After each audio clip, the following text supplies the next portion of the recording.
We watched the BBC interview with Musk, right? And he goes up and the guy opens up the question with, why'd you agree to do this interview?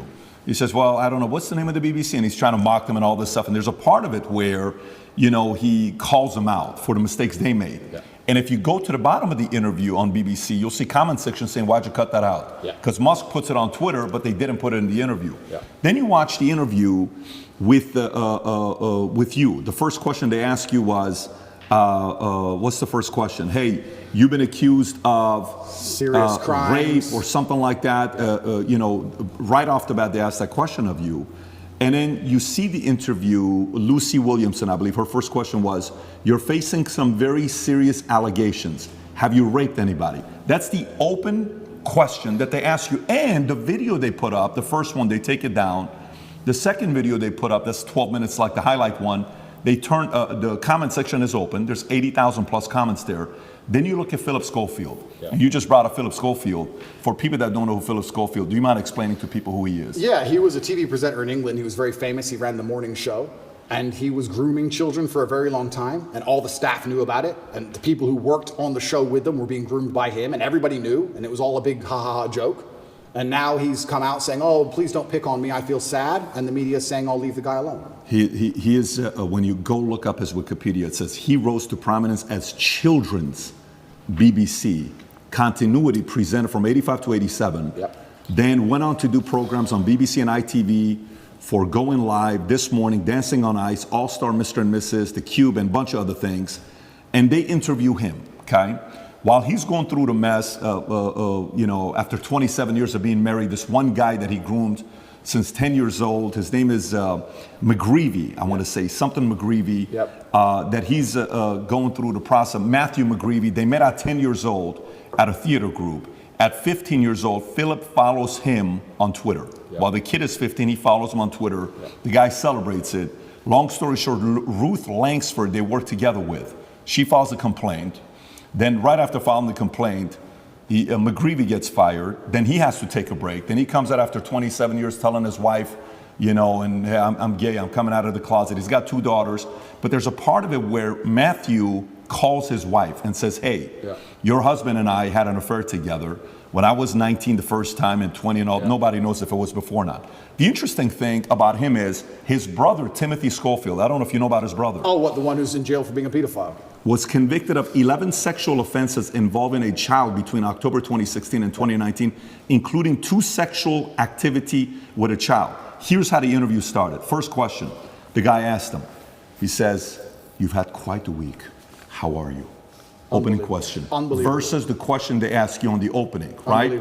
And then he turns around and says, the media's interest in the affair was motivated partly because of homophobia, alleging that an affair with a much younger woman would have not generated such a scandal. So he gets protected. And he says, all those people who write those stuff, do they ever think that there's actually a person on the other end, right? This is proven. By the way, this is the part where even when somebody's watching you and saying, why are they taking him to court? Maybe he did something. Why are they taking Trump to court? Maybe he did something. Why are they taking this guy? He must have done something. There must have been something there, right? It's stuff like this BBC does. If BBC are watching this right now, I want to kind of remind you of your mission statement that you have on your website. We're going to put the link below to your mission statement. You can go find it. Here's what your mission statement is, BBC. This is why you've lost some credibility the last couple of years.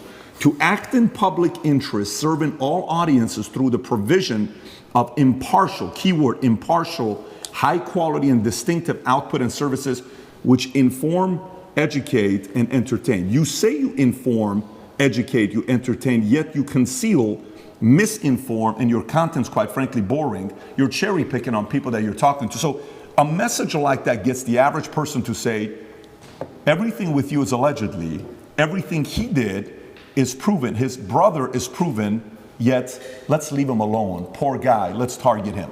This is where their argument has leaks in it. And somebody like you can tear it up. Absolutely. Philip is part of the club, and I'm not. And this is the thing. I'm a mentally resilient person, right? 14 months they've attacked me. I'm not going to sit and complain about that because that's not how I operate as a man. 14 months they've complained about me. If you type Romania, human trafficking, you type in any of these things, my name comes up, my face, I'm a bad person. I've lost all my bank accounts. I've lost all my social media accounts. I've been vilified all across the matrix in every single possible way. They print my face every single day with something negative next to it daily. Nobody gives a shit about my mental health, right? Because I'm the enemy. And what's scary about this is Lucy Williamson herself, she was begging me for an interview. The BBC were begging me for an interview. I don't need any of these people. The only reason I even sat down with the BBC is because they were begging me. I can go and just say my own words and get plenty of views, right? But the whole time I was in jail, they're begging me for an interview. Can we speak to him on the phone? Maybe you can give an interview from jail. Can we have an interview? Please, please, please, please. And I was saying, why do I want to talk to the BBC? And the BBC were saying, no, we don't want to do a hit piece. We want to come across, we want to be impartial. This is what they're telling me. This is what they're telling me. We want to be impartial. We believe there's a side of the story that hasn't been told. We're really interested in some of the, let's say, what's the word? I don't want to get this wrong. Inconsistencies in the Romanian justice system. We're very interested in his side of the story. There's been enough hit pieces. We want to tell the other side. We want to hear Andrew Tate's story. And I said no, on repeat. Then they sent me a list of questions. I didn't even ask for a list of questions. That's not who I am. I don't have to script. I never asked for a list of questions. They sent me a list of questions. Here's what we're going to ask. It's about his mental health. It's about the Romanian justice system. It's about the fact he hasn't been charged. His liberty's been deprived. All this stuff. And I thought, well, that's kind of interesting. Maybe it's a bit interesting. And the Matrix is obviously printing lies about me. And these are some interesting questions from the Matrix for the first time ever. Okay. They walk in here all smiles and happy, all smiley faces trying to take me off guard. I already had my list of questions, right? It's all going to be nice and easy. I sit down, and they instantly attack me. They put the cameras on first, and they attack me, expecting me to stutter and make a fool of myself. It's kind of like they tried to sucker punch me. I'm in the club, and they're my friends shaking my hand, and they tried to hit me and knock me out. And this is the thing that's so amazing about it. Yes, I destroyed the BBC. But of course I did, because I'm smarter than all of them. But why should I have to rely on my wit and intellect to destroy BBC with their research team and their plan? Their deliberate plan to try and annihilate not only my credibility, but my life. They are trying to put me back in jail, these people. They're not dishonest. They're genuinely evil. And they don't give a shit. And so why should I even sit there and entertain them? I believe I could slip every single sucker punch they throw at me for the rest of human time. I could sit with any of these clowns. And no matter who they sit with their research team, whatever garbage they come up with, I'll make a fool of all of them. But why am I even entertaining them anymore? What's the point? That was the last chance I gave mainstream media. They lied for months to get that interview with me. Completely dishonest, head to toe. And like you said, they sit with Philip. Are you okay? Are you okay? We heard your mom's upset, that poor old lady. Maybe everyone should stop talking about it because his mom's upset. Let's not talk about it anymore because his mother's old. You're either part of the club or you're not. You have to sell your sanity nowadays. If you sell your sanity, you're afforded protections. That's the reality of it, because if you're a sane thinking person, you don't buy their bullshit. And that's what upsets them. They don't want anybody who thinks for themselves. They need you to they want you to believe exactly what's on the television screen. Believe in COVID. It's COVID now. It's COVID now. Oh, Putin's invaded Ukraine. Putin's cured COVID now. Now it's Ukraine. It's insane. Till the next thing comes. It's absolutely asinine. Did any of the questions that they sent you ahead of time? Zero. By the way, we didn't. There was no. No, that's not how we operate. Asked us ahead of time whatsoever. Did they ask you any of the questions they said they were going to ask you? Zero. They start with an attack and it became a battle instantly. Did they ask you at any point what jail was like? Zero. What your mental health was like? Zero. How, you completely missed the mark when everyone wants to know what was jail like. Well, but they don't even ask you that question. But this is what's so interesting about it. These people are so detached from reality, because they are genuinely detached from reality. They think that finding a video I made 8 years ago, a 4-hour speech I made 8 years ago, and finding one line of it without context that can be misconstrued, they think that sitting down with me and saying that to me is an aha moment. Nobody cares. Because you're taking it out of context, one. And I said you're taking things out of context. She goes, I'm not taking it out of context. I said, if you're presenting it without context, that's taking it out of context. That's what it is. You're lying by omission. I said that to her after the camera's off, and she looked at me because she didn't understand. When you omit details, when you refuse to put in all of the details, you can lie by including one detail which may happen to be true. You can tell the truth and miss all the details around the truth, and you are lying by omission. You're lying by omission. And you're sitting here saying, oh, you said this 8 years ago. Nobody cares, because they know me, and they know I didn't mean it in that way, and they know it's taken out of context, and they know that it's an old video on the internet, and it's not even an aha moment they think it is. But they just want to sit with you for an hour, attack you and attack you and attack you, wait for you to make one mistake. If I would have stuttered or made a single mistake, that's the only 3 minutes they would have shown. That's all they want. They want that 1 hour, then they take the little bit. With me, they cut it down to 12 minutes, and they look terrible in all of it. But if I would have made a single mistake, it would have been the only bit they shown. That's all they care about. Fake news. Did you tell them, did you say, I'm only doing this if I'm able to record as well? I said Because that. I know that's what happened with Trump as well a couple years ago. I didn't even tell them, I just recorded it. Okay, so they didn't know you were They recording. didn't know I was recording until afterwards, and then I said, that was dishonest, I'm going to release the whole video. You told them before you released it. I told them. There is no contract or agreement with BBC. No. Nothing was signed. It was just simply an interview. Okay.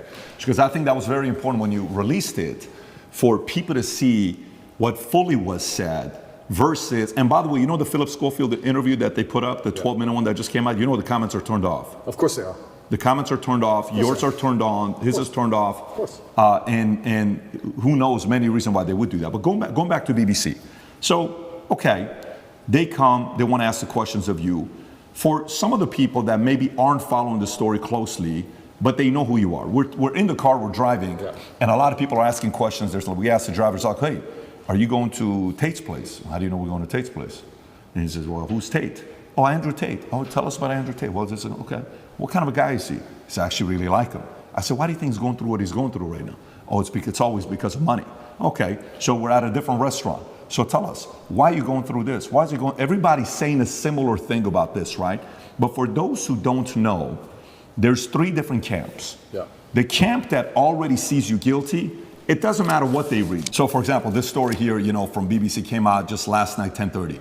Andrew Tate choked me until I passed that, UK woman claims, right? This is Alice, another anonymous name, just like Sophie, right? Yeah. But there's 3 camps. There's those that say, well, look, I'm already thinking he's guilty. I don't like him anyways. I need anything to get me to think he's guilty. Yeah. Whatever it takes. I don't have to do my own due diligence. I just have to hear anything.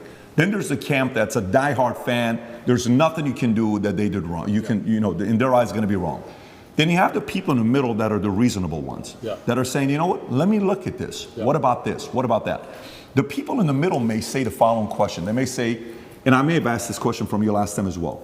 They may say, Andrew, okay, if this guy is so innocent, how can they get you to go to the dungeon for 92 days? How can they put you on house arrest? How can they do all this stuff? Yeah. If you're somebody that was born in US, you lived in UK, how come somebody else isn't coming to bail you out? You got different lawyers. How is it that they can keep doing this to you if you're not guilty? What do you say to those people? Yeah, and once again, I have to be careful what I say because of the court case, but Romania has a law, or the law in Romania is basically, if you can prove to a judge that it might have happened, they're allowed to hold you up to 6 months during the investigation stage.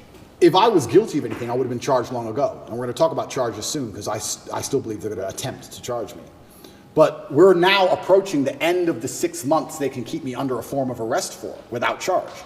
Typically in Romania, when I was first arrested, the guard said, within 2 weeks, you'll have your indictment. I was like, 2 weeks? He goes, yeah, everyone gets charged quickly.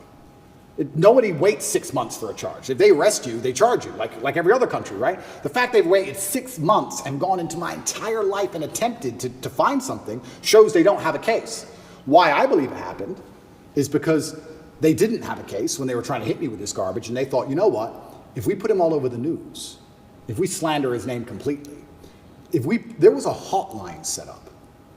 If you're a girl who's been hurt by Andrew Tate, call this number in the UK.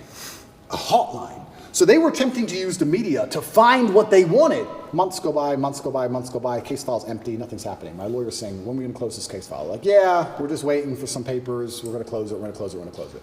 Around the time I was canceled, things started appearing in the case file again. They started spying on me again. Very interesting that it happened around that time. I don't know if they understood that I wasn't protected by the political class of the USA. I don't know what happened. They started to build this case, and they spied on me for all of these months, spending millions of euros, spying on me everywhere I went, trying to find evidence of a crime. Eventually, they get to the end of their legal limit to spy on me, and they don't have any crime. They don't have anything. So in my current court case, we have two Americans who lied, the ones who we have the conversations between them saying they're going to get an Oscar for lying to the police. We have the CCTV of them coming and going. We have their Uber records showing they can travel the country freely. We have their phone calls with their mother where they're saying, yeah, he didn't hurt me, and my boyfriend caught me. We have all of it. We have all the evidence. We have those two, and then there's nobody else who could possibly even take the stand. I don't believe, as high level as this Matrix attack is, I still don't believe a Romanian judge is going to put me in jail with the dossiers. I've seen it. It's garbage. I don't think I'm going to end up in jail.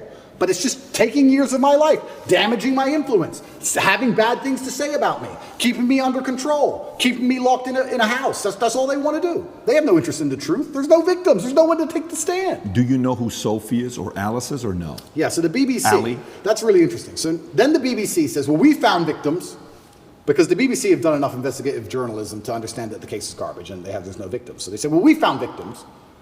They found one called Sophie first. That was a few months ago. I think I was still in jail when Sophie appeared. Is that her real name? No, that's her fake name. So they have a girl with a fake name called Sophie. They don't show her face. They ask me, what do you think about Sophie? How can I comment on Sophie when Sophie isn't real? Firstly, you've made her up. Secondly, I don't know who you're talking about. You're saying that 9 years ago, I was emotionally controlling? That is the most subjective garbage accusation. What does that mean? 9 years ago, I said you shouldn't party with those guys in the club. Is that what I said? I don't know what I said. I don't know who she is, if she exists at all. And they're saying 9 years ago, you were emotionally controlling. Sophie said so. Who's Sophie? We're not telling you. What's emotionally controlling mean? We're not telling you. What comment do you want me to? If this person even exists, which they don't, then I destroy the BBC, make it very clear to them that Sophie doesn't exist, on repeat, because she doesn't. And 2 days later, Alice appears. What's interesting about this is that DCAT, the federal agency inside of Romania, along with help from international partners, have tried so hard, spending millions of euros with federal level tools to find a victim so they can put me in jail. And they can't find anyone. But the BBC just pulls them out whenever they want. The BBC does. Where do these people come from? And I say this every single time. If anybody believes they've been wronged, male or female, by me, go to the police. Go to the police. I encourage you to go to the police. All these people say, we don't want to go to the police. We just want to stay on the news. What, is that because you're not real? Is that why? That's pretty convenient. I mean, I thought I was a bad person. Why don't you go to the cops? Oh, because you have no evidence and it doesn't exist? That's why. Are all these accusers in the UK, not even in Romania? Not even in Romania. So Sophie and Alice are supposedly both from the UK. And Alice's story To is... correct, it's not Alice. I said Alice, it's Evie. Evie or Evie or something like that. Evie.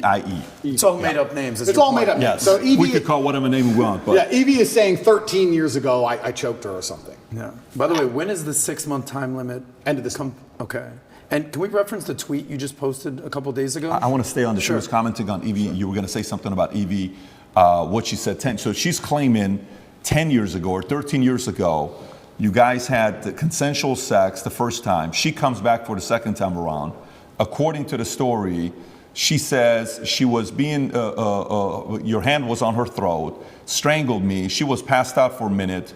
And then she came back and she said, I did not approve of the second time having sex after she was passed out. So these stories they're making, and then she says, the guy asked a question saying, how come you didn't do any police report back then?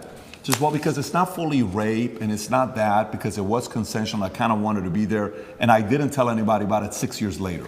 There's way too many things that doesn't give it credibility for somebody to say, I didn't do anything about it then, but 6 years later I told my friends, 3 or 6 years later. Yeah. And this is the thing that's scary. If you say to any red-blooded male, 13 years ago you had sex with a woman consensually and she's now unhappy about how that sex happened. You can get, any man on earth can get screwed with that. If this person exists at all. And like you said, she refused to go to the police if she exists. And she's saying it was consensual. I think last night they aired it on Newsnight and they said, why are you coming forward now? And I think this actor, the person literally said, because now he's rich and famous. They literally said those words. That's what they said. Oh, because now he's rich and famous, I think it's unfair. It's asinine. I don't understand genuinely how a man can protect himself in the Western world anymore. How can you even exist anymore? If this is what they're going to hit you with as soon as you get to a certain level of influence, there's no man on earth who's safe from this. I said this to my judges. I had a few male judges. I said, they could do this to you. They could do this to anyone. They can do it to you or me or any man watching this. Any man watching this. They can put in the BBC 9 years ago you did something. They won't tell you her name. They won't give you any chance to defend yourself because you have no idea what they're fucking talking about. And they will print it on repeat until you lose your job and lose your bank and lose your social media. And then you're going to sit there bankrupt and depressed. And then they're just going to move on from you. And if you don't die, if you're like me, a cockroach who refuses to die, if you sit around and refuse to go away, they're going to make up a new one. It's crazy. And it's genuinely scary. And you're not safe from it anywhere anymore. I will say right now on this podcast, I encourage absolutely anybody who believes I've harmed them, male or female, to go to the police with evidence and we'll go to court. Let's do it. I don't harm people. If I was harming people, I wouldn't be out here as open as I was. The biggest criminals and the biggest gangsters and the most heinous people on earth don't have social media. You know this. If I see a guy with an Instagram pretending he's a gangster, he's not a gangster. The real gangster hasn't got Instagram. But that's the reality of it. You think I'm going to become the most Googled man in the world if I've been running around hurting people? It's absolutely insane. And I think there has been a shift in the consciousness. I think, especially because of COVID and a few other things, people are starting to understand that all these people do is lie. I think people are starting to understand that. And the harder they try and hurt me with these lies, the less people believe it, which is scary for me. Like I said earlier, it's scary. They keep coming up with more garbage. The bullets keep bouncing off. So now they're sitting around going, we can't convince the world this person is a bad person. How do we get rid of him? That's the scary part. Connect is an application which allows you to take a minute to connect with influencers from all around the world. My name is Andrew Tate, and I'm available to speak directly to you on Connect. So if you like this clip and you want to watch another one, click right here. And if you want to watch the entire podcast, click right here.